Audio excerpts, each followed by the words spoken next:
В средней школе села Теплый Ключ в рамках проведения единого дня профориентации службы занятости по Тампонскому району прошел конкурс «Будущее за нами», в котором приняли участие старшеклассники.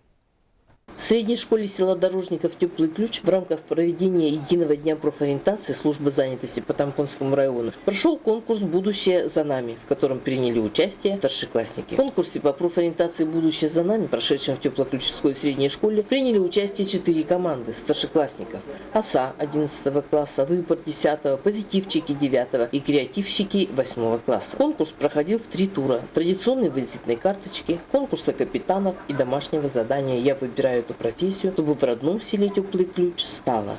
Цель этого конкурса – это было знакомство с профессиями и помощь старшеклассникам в выборе профессии. Вообще конкурс прошел очень хорошо, потому что видно, что дети очень даже, выложились на все 100, чтобы показать, какие они знают профессии, что им интересно. Это все произошло в игровой форме, и это было очень интересно. В течение всего конкурса в зале не ослабевал интерес к происходящему на сцене. Ребята готовились серьезно, используя не только свой талант, обаяние, артистизм, но и технические средства, презентации, слайд-шоу. Зрители бурно реагировали на каждую удачную шутку, реплику или ответ. Мы могли посмотреть со стороны профессии и для себя выбрать, какую будущую выбирать профессию.